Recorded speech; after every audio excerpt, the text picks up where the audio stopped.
오늘 말씀에 예수님께서 그들의 믿음을 보시고 이르시되 이런 표현이 나옵니다.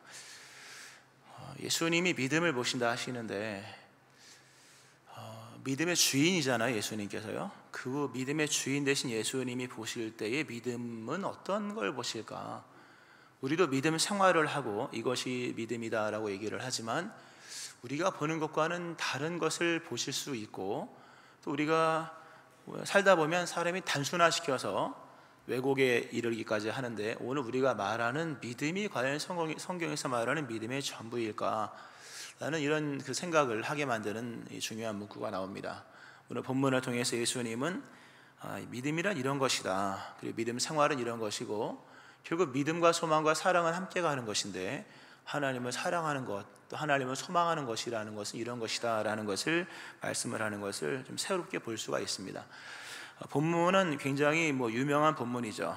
예수님께서 갈릴리 한 마을에서 어느 하루 이제 이어지는 사역을 행하실 때 거기에 많은 바리새인과 율법 교사들이 앉아서 예수님의 말씀을 듣고, 또 이미 예수님은 많은 병자를 고치셨기 때문에 소문이 워낙 많이 나서 수많은 병자들이 예수님께 몰려오는 그런 상황 속에 있었습니다.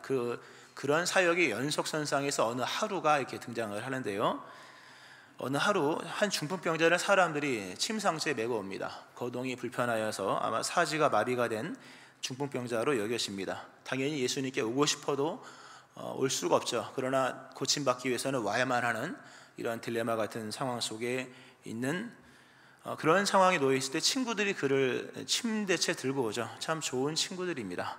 내가 아플 때, 내가 기도하지 못할 때 함께 나 대신 해주는 이런 친구들. 이미 왔으나 사람들이 문전에서 성실을 이루고 꽤나 많은 사람들이 있었기 때문에 할 수가 없었죠. 오늘 말씀에 지붕에 올라가서 기와를 벗기고 침상째에 이렇게 딱 내리는 장면을 본문에서 볼 수 있습니다. 성경은 예수님께서 그들의 믿음을 보시고 예수님께 말씀하십니다. 이 사람아, 네 죄사함 받았느니라.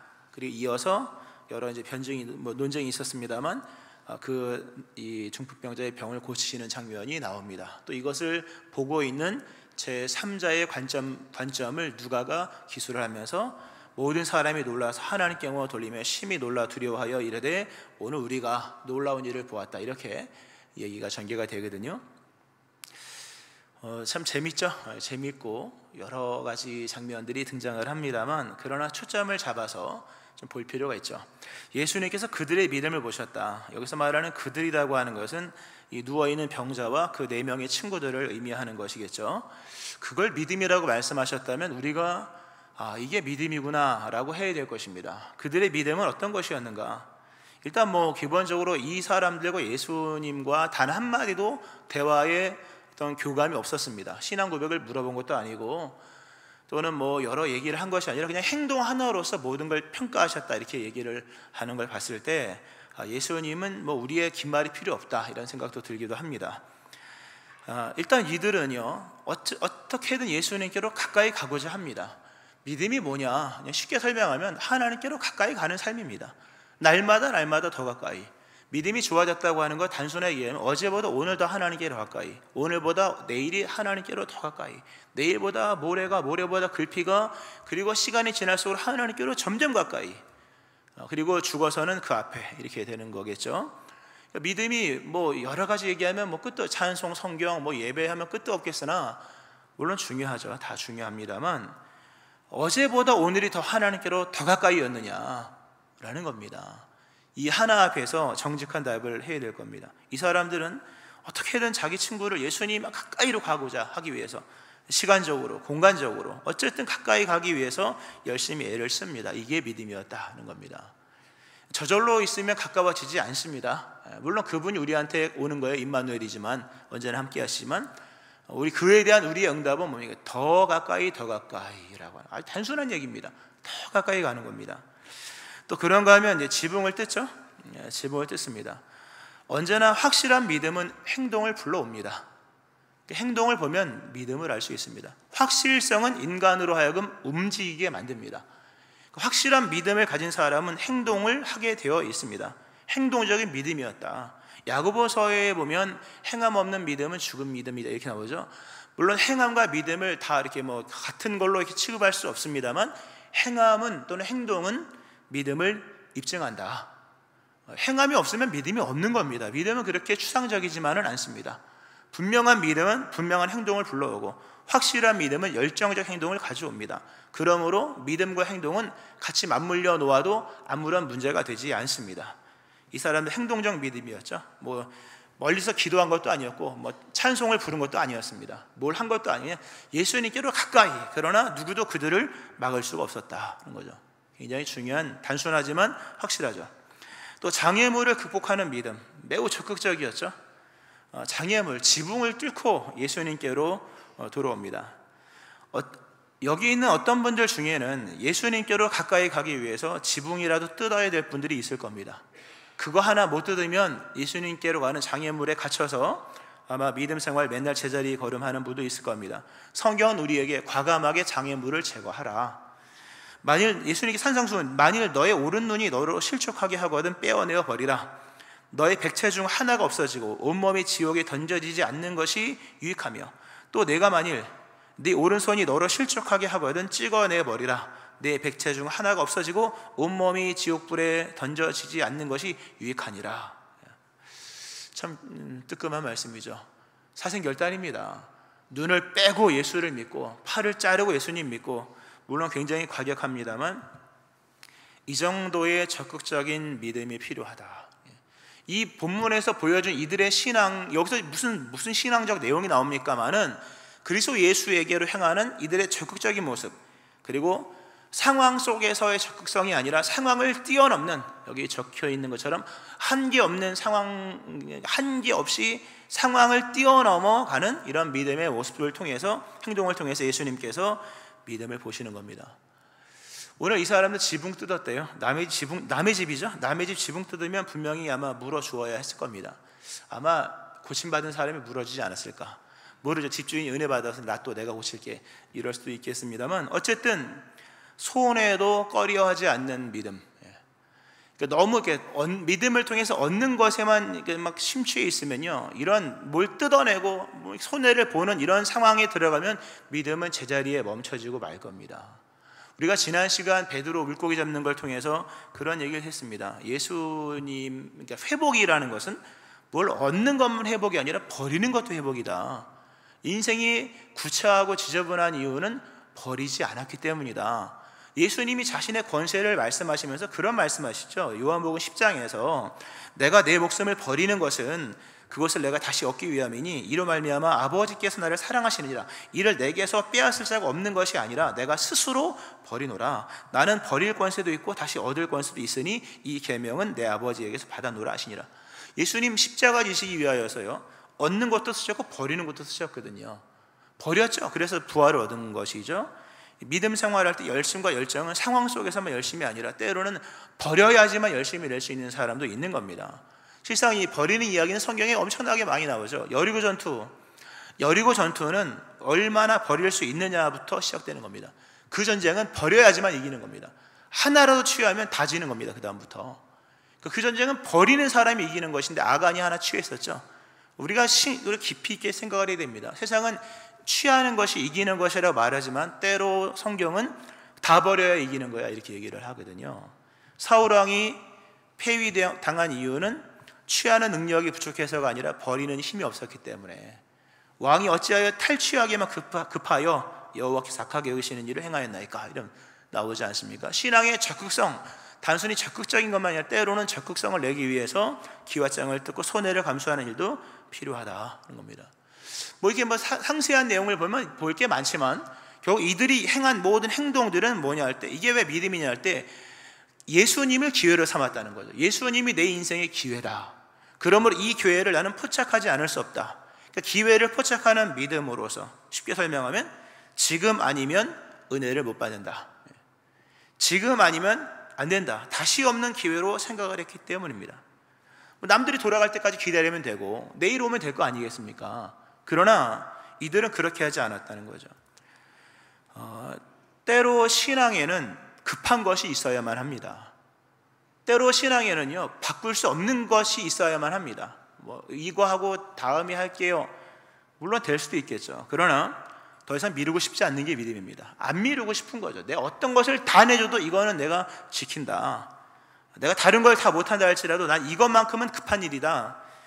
기회는 그런 겁니다. 그런 식으로 해야만 잡을 수 있는 겁니다. 기회를 포착하는 방식은 급한 마음으로, 미루고 싶지 않은 마음으로, 그리고 이 오늘 아니면 안 된다는 거죠. 이 믿음입니다. 이게 세상에 많은 일들이 있죠. 다 선하지 않은 일들이 어디 있겠습니까? 다 내용적으로 보면 의미적으로 선한데 그 선한 것들이 다 그러나 다 동일한 것은 아닙니다. 어떤 것은 시급을 다투는 것이 있는 것이고 어떤 것들은 윤리 앞에 맨 앞에 서야 돼요. 늘 얘기하지만 일반 윤리 개념으로 믿음 생활하면 실패입니다. 그 두 가지를 섬기게 되어 있습니다. 종말론적 윤리 앞에서 어떤 것이 우선인지를 생각하면서 오늘 아니면 안 된다, 이번 아니면 안 된다는 그 믿음 속에서, 결국 이 믿음 속에서 기왓장도 뜯어내고 적극성과 확실한 믿음의 행동이 나오게 되는 겁니다. 바로 이거죠. 오늘 설교 제목과 같은 내용입니다. 오늘을 아주 특별한 날로 여긴 겁니다. 오늘 아니면 안 돼. 내 인생의 최고의 날은 오늘이야. 오늘을 놓치면 아무것도 안 돼. 오늘은 그러므로 기왓장을 뜯어서라도 예수님께로 가야만 하고 예수님께로 내려놓아야만 해. 오늘은 일상의 하루가 아니라 아주 특별한 오늘이야. 오늘이라고 하는 단어는요, 누가복음에서 아주 중요한 역할을 합니다. 누가가 쓴 누가복음뿐만 아니라 누가가 기록한 사도행전에서도 오늘이라는 단어, 따옴표를 써야 돼. 오늘이라는 단어는 굉장히 중요한, 아주 특별한 역할을 합니다. 예수님이 하신 말씀이 뭐냐면 오늘 너희 귀에 응했다. 요한복음 4장 21절이죠. 지금 예수 시대죠. 주제를 잡지 않았습니다. 예수 시대의 첫 번째 타임에 읽었던 성경 구절이 주의 성령이 내게 임하셨으니 이는 가난한 자에게 복음을 전하게 하시려고 내게 기름을 부으시고 나를 보내서 포로로 된 자에게 자유를, 눈먼 자에게 다시 보게 함을 전파하며 눌린 자를 자유롭게 하고 주의 은혜를 선포하게 하려 하심이라 하였더라. 책을 덮어 그 맡은 자에게 주시고 앉으시니 회당에 있는 자들이 다 주목하여 보더라. 본문을 읽고 설교를 하시는데 이에 예수께서 그들에게 말씀하시되 이 글이 오늘 너희 귀에 응하였느니라. 대단한 얘기입니다. 이사야서의 예언, 즉 이사야로 대표되는, 그 본문에서 이사야로 대표되는 구약의 모든 하나님의 구속사, 인간을 향한 하나님의 궁일과 자비와 예언과 약속들이 응했다. 언제 응했냐? 내일이 아니라 오늘이다. 이 믿음입니다. 하나님의 모든 약속이 이루어지는 날이 언제냐? 내일이 아니라 오늘이라는 겁니다. 왜 자꾸 내일이 아니라 오늘이라고 얘기하냐면요, 사람들은 내일을 위해 살거든요. 내일을 절대화시켜서 내일에 무언가가 있을 것처럼 살아가거든요. 속지 마시기 바랍니다. 내일은 그런 의미라면 내일은 우상입니다. 사람들은 다 내일 언제 약속이 이루어질까? 내일. 그 오늘을 다 놓치는 거예요. 예수님이 내일이 아니라 오늘이야. 오늘 너희 귀에 응하였느니라. 하나님의 모든 후속사는 그리스도 예수의 이 땅에 오심, 이 출현을 통하여서, 나타남을 통하여서 오늘 안에서 이루어지는 것이요, 또 하나님의 모든 구원 역사가 이루어진 날도 바로 오늘이고, 또 앞으로 미래에 관한 모든 것들도 시작되는 날이 언제냐 할 때 오늘이다. 그러므로 믿음 생활의 가장 중요한 날은 오늘이다. 그리고 그 오늘이라고 하는 것은 예수님의 탄생에서 시작하여서 오늘날 다윗의 동네에 너희를 위해 구주가 나셨다, 이렇게 되잖아요. 그리고 돌아가심까지 오늘 네가 나와 함께 낙원에 있으리라. 다 누가복음에 나오는 겁니다. 그러니까 오늘을 놓치면요, 다 놓치는 거예요. 이 사람들이 왜 지붕을 뜯었을까요? 왜 남의 집 지붕이잖아요. 남의 집 지붕이 아니라 문짝까지 뜯을 사람들인데요, 이 사람들이 이런 행동을 할 수 있었던 것은 오늘이라는 확신이 있었기 때문입니다. 사람들이 왜 기회를 놓칠까요? 오늘이라는 확신이 없기 때문입니다. 오늘이라는 확신, 오늘이 기회라고 하는 그 확신이 없기 때문에 기왓장을 못 뜯는 겁니다. 만약에 내 인생이 마지막 날 같으면 기왓장 뜯고도 남죠. 근데 사람들이 기왓장 못 뜯어요. 웬만해서는 못 뜯고, 그러니까 오늘이라는 기회, 오늘이 기회, 하나님의 약속이 성취되는 오늘이라는 확신이 없기 때문에 힘을 쓸데없이 비축을 해놓는 겁니다. 힘을 막연한 내일에 비축을 해놓는 거죠. 모든 것들이 내일로 미루고 있는 겁니다. 마치 그러면서 오늘은 극복해야 할 어떤 상태로서 또는 내일을 위한 밑바탕 정도로 생각을 하는데요. 성경은 오늘을 살아가는 것이다. 그리고 복음이 선포된 곳에는 언제나 예수 그리스도의 오늘이 시작된다. 잘 믿고 깨닫는 역사가 일어나기를 축원합니다.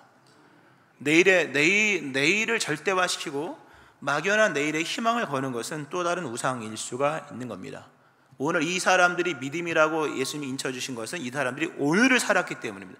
그리스도 예수의 오늘을 살고 오늘의 기회라고 확신하니까 지붕을 뜯고 침상째 다 내리는 행동을 한 거죠. 예수님 그걸 아신 거거든요. 단순히 남의 집 기와장 뜯은 게 믿음이 아니라 오늘을 기회로 삼았다. 그리스도 예수 안에서 내게 주어진 이 시간의 의미를 깨닫고 믿음으로 나가는 것, 이것이 바로 예수님께서 보시는 믿음이었다 하는 겁니다.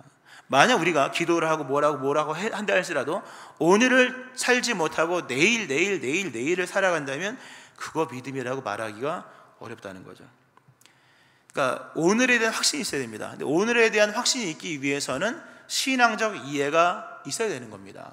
말씀드린 것처럼 예수님이 오셔서 뭘 했는가 할 때 인간의 오늘을 이루셨다는 거예요. 구약의 모든 전 구속사의 모든 역사들을 오늘 이루셨고 미래의 희망의 모든 것들을 오늘 여기서 펼치셨고 우리의 필요한 모든 것들을 오늘 충만함 속에 허락하셨고 그러므로 이 믿음 안에서만 뭡니까? 오늘에 대한 이해가 바로 생기면서 오늘 기회로서의 신앙생활을 하게 되는 겁니다. 순종하게 되고 열심을 내게 되고 또 기도하게 되는 그런 삶을 사는 거죠.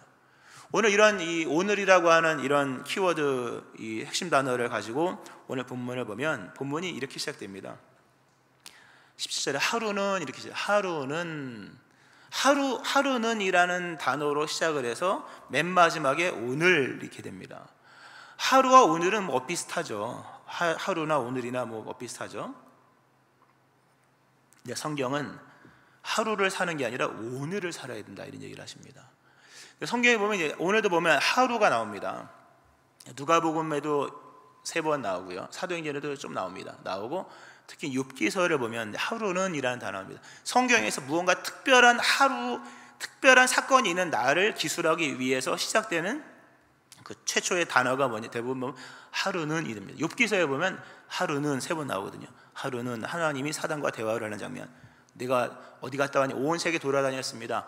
하루는 그 얘기거든요. 그러면서 욥을 보았느냐? 봤습니다. 그러면서 이 시험이 시작되는 거죠.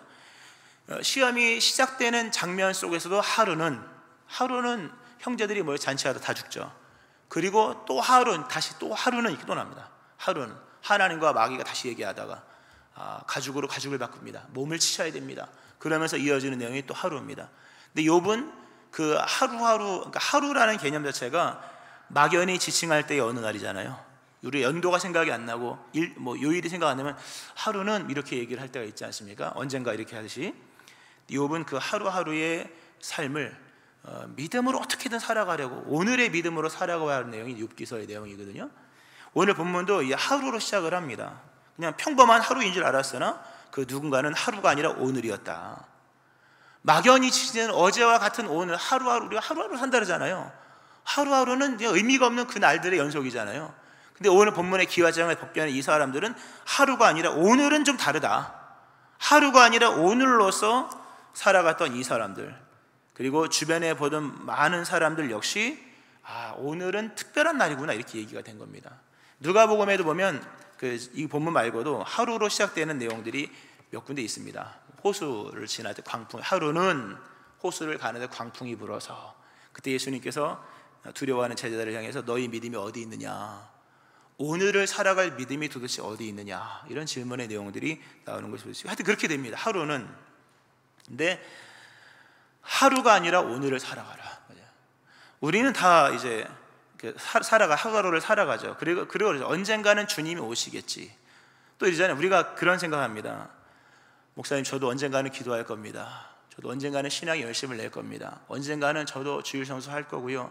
언젠가는 뭐 할 겁니다. 죄송하지만 안 믿습니다. 안 믿습니다. 언제입니까? 라는 질문 앞에서 오늘입니다 라고 얘기하지 않는 사람은 다 안 하겠다는 얘기입니다. 알고 보면 해야 하는 거죠. 물론 소원이야 가득하지만 목사님, 저도 기도할 겁니다. 언젠간 기도할 겁니다. 언제입니까? 라고 오늘 질문을 한다면 여러분 언제라고 얘기할 겁니까? 오늘입니다. 오늘 기도하겠습니다. 오늘 성경을 읽겠습니다. 오늘 전도하겠습니다. 오늘 사랑하겠습니다. 이게 믿음이라는 거죠. 사도행전을 보면 그런 질문이 나옵니다. 사도 베드로가 요한과 더불어서 미문에 앉아있는 안지메이를 고치고 난 이후에 중요한 이슈가 되어서 이제 다 이렇게 소환이 되지 않습니까?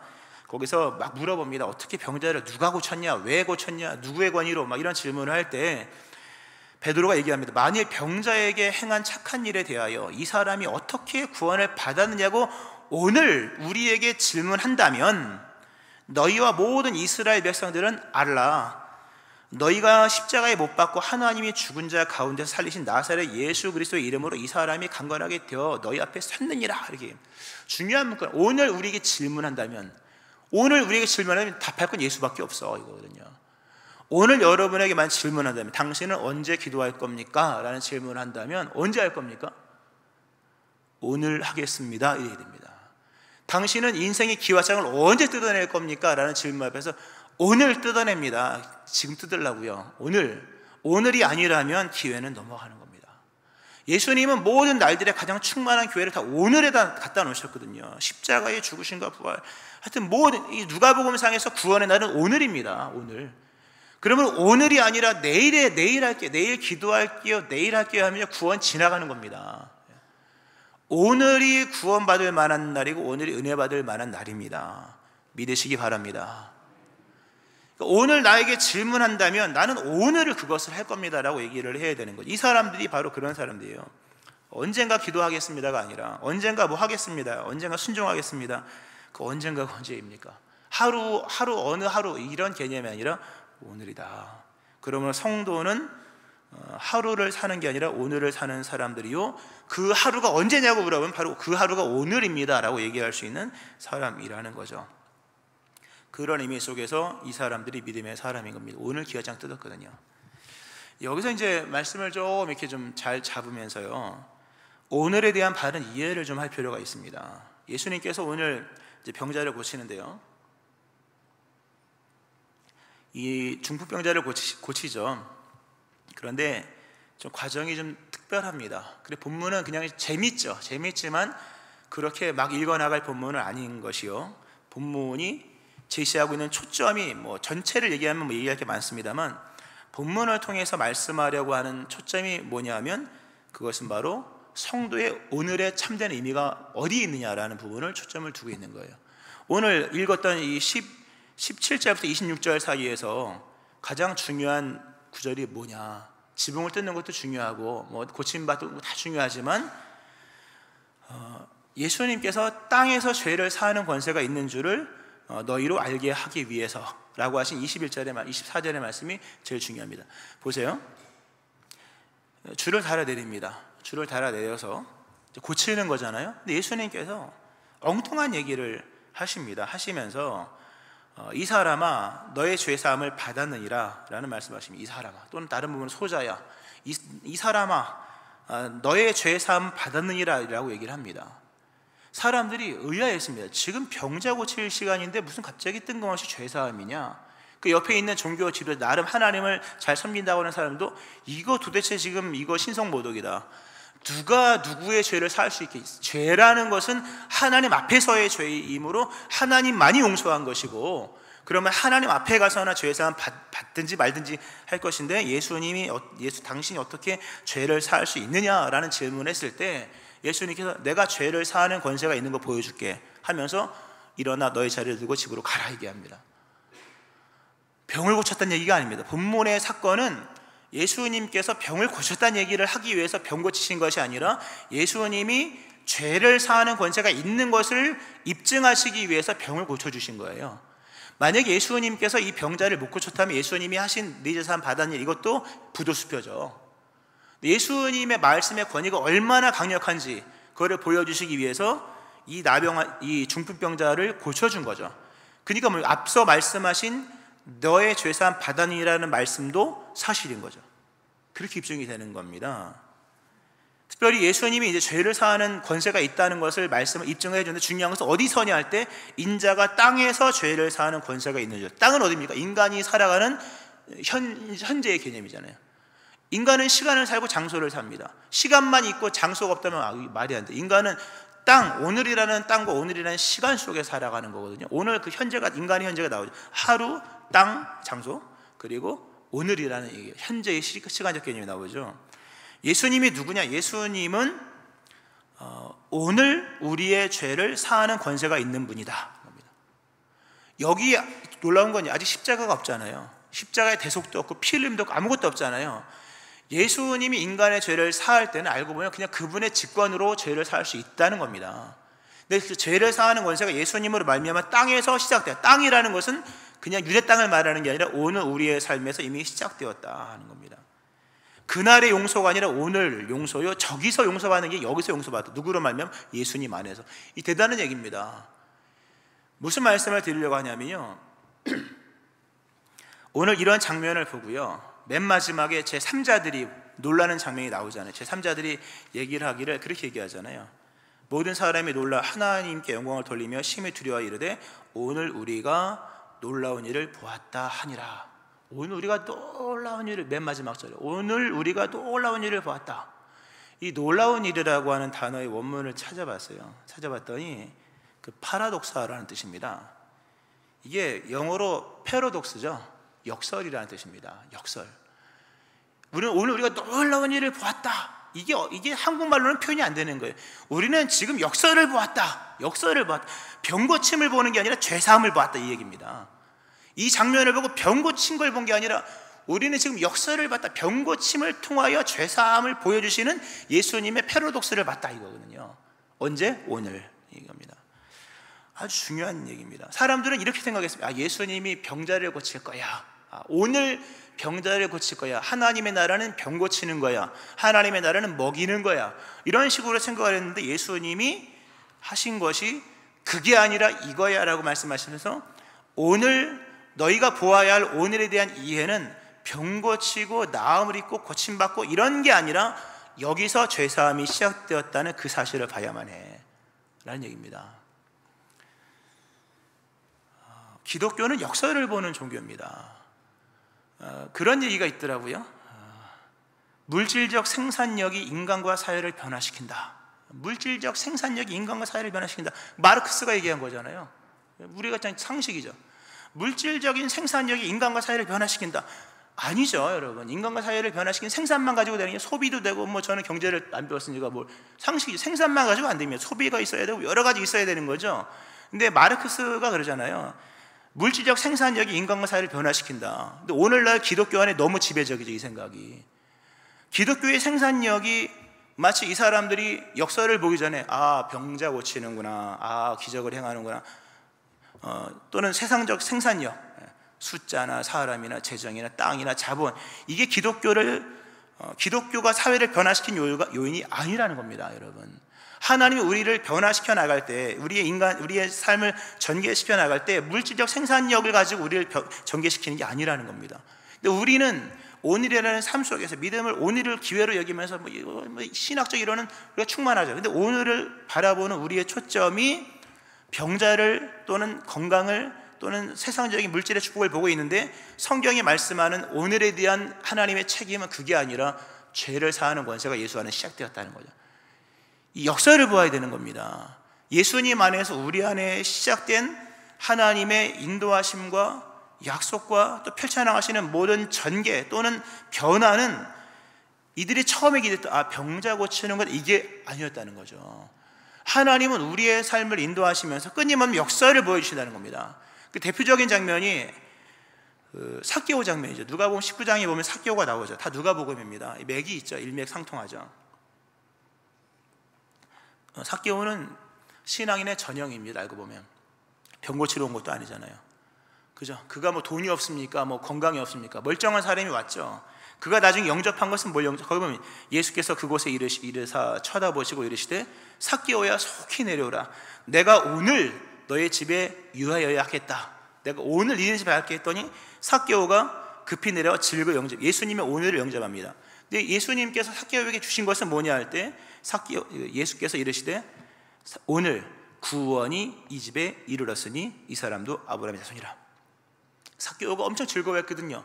근데 그가 즐거워할 만한 이유는 아무것도 없었어요. 돈이 더 늘어난 것도 아니고 병 고침 받은 것도 아니었다는, 오히려 역설이 있었다. 예수님께서 허락하신 구원을 즐거워한 겁니다. 언제? 오늘. 예수 믿는 사람인 거예요. 할렐루야. 아주 중요하게 우리가 깊이 있게 생각을 해봐야 됩니다. 그리스도 예수께서 우리에게 허락하신 것은 오늘입니다. 이미 그 오늘은 우리가 생각하는 것과는 다른 모습으로 이미 충만하게 일어나고 있습니다.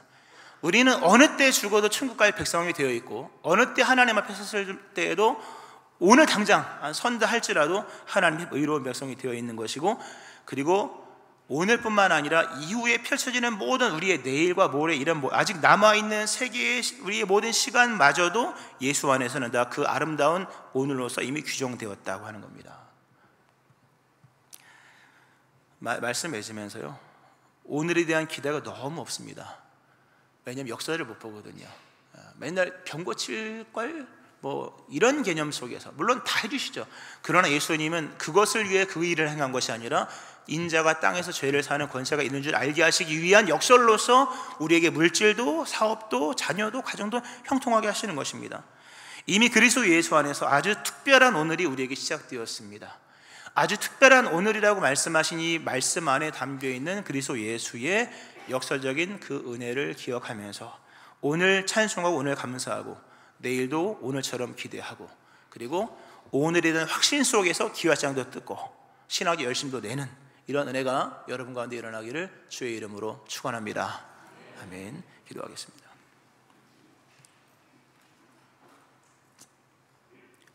하나님 아버지, 내일에 대한 막연한 기대 속에 오늘이 묻혀지고 있습니다. 아주 특별한 오늘로서 이미 예수님 안에 우리에게 허락하셨는데, 오늘 속에 담겨있는 하나님의 은혜를 깨닫지 못한 채, 이 역사를 깨닫지 못한 채 세상적인 이해와 관점 속에서 오늘을 바라보고 있는 저희들을 용서하여 주시고, 예수님 안에서 이미 충만하게 이루어지고 있는 하나님의 오늘을 기억하면서 오늘을 확신하며 믿음의 열심을 내고 오늘을 확신하며 사랑하게 도와주시고 미루지 않게 도와주시며 아주 특별한 오늘로서의 삶을 살아가는 저희를 되게 하여 주옵소서. 오늘 이미 행하신 구원을 즐거이 영접하고 오늘 행하신 죄사함을 즐거이 영접하면서 오늘 기쁨으로 노래하고 예배하는 모든 믿음의 심령들 되게 하여 주옵소서. 예수님 이름으로 기도합니다. 아멘.